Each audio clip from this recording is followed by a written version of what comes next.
Hello, Remax West. How are you? I can't say good morning. It is definitely afternoon, and month end and beginning of the month is always so busy, and I feel like the day just ran away. I had to do a video because the Bank of Canada is going to do an announcement, and I'm not sure what everybody's bets are these days. There's a lot of chitter chatter on the news that the Bank of Canada should be considering, and they are considering because there's a lot of pressure. However, if I were to actually place a bet, because it is a 50-50 chance, my bet would be no rate decrease in June. And so we'll see what happens, but I'm prepared to put my money where my mouth is. And maybe I should do like a donation or something like that to a charity or something like that. At least make it fun, or if I'm going to be wrong, at least put it to good use.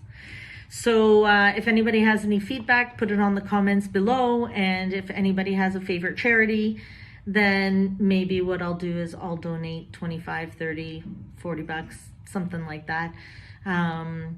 We'll see. And but yeah, I do think, however, that in July we're going to get a rate decrease. And I think the reason why is because in June, people will still be paying attention, and people are still planning their summer holidays and things like that. And so I think instead of sparking the market to go a little crazy, it won't go as crazy if most people are on holidays and that they raise interest rates in July. So that's where my thought process is in all of this. But in the meanwhile, this whole thing, I'm getting a lot of emails. The reason why I bring this up and I want to do a video this week, and so this week it's going to be short, is because I'm getting a lot of emails. I'm doing a lot of fixed rate mortgages these days, and a lot of people are opting for 1, 2, 3-year terms. And a lot of clients are confused about rates. They are like, oh, well, I'm going to wait to see what happens in June with rates. And I'm like, why? And they're like, well, I heard rates are going to drop. And I'm like, yes, but that's for the variable rate. And you told me you don't want a variable rate and you're looking for short-term fixed. That follows the bond market, not the Bank of Canada market. People have no clue. So if you're looking at fixed rates, and especially for buyers or people who are refinancing and want a fixed rate, you don't need to wait for bank announcements because it follows the bond market. And that's like a roller coaster that happens every day. Stocks, bonds, all of that, that's that world. The variable rate is for people who already have lines of credits or variable rate mortgages because they are paying through the nose right now. Prime is 7.2%. So when people say, oh, I think that,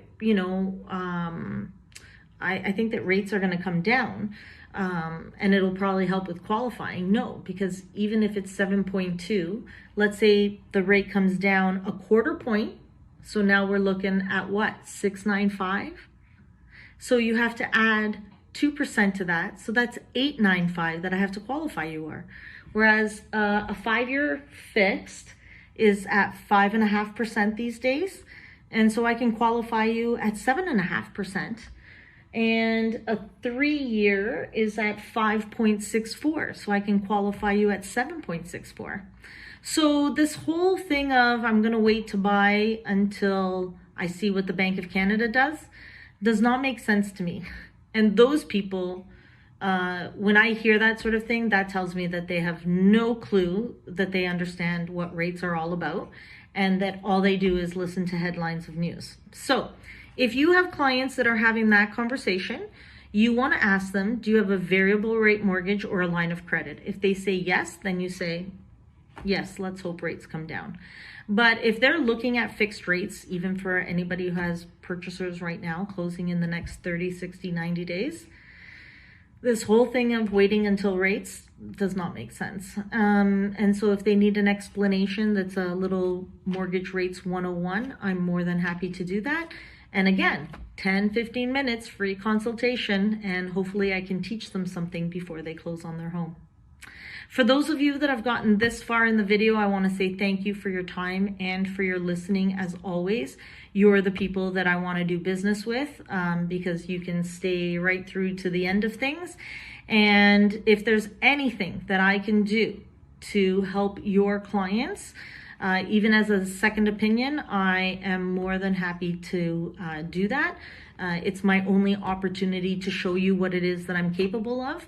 And if you want to compare me to anybody else that you're currently working with, I'd love to be put to that test. So on that note, have yourselves a great week. And next week, we'll see if I'm going to be making a donation or not. I'll talk to you soon. Take care. Bye.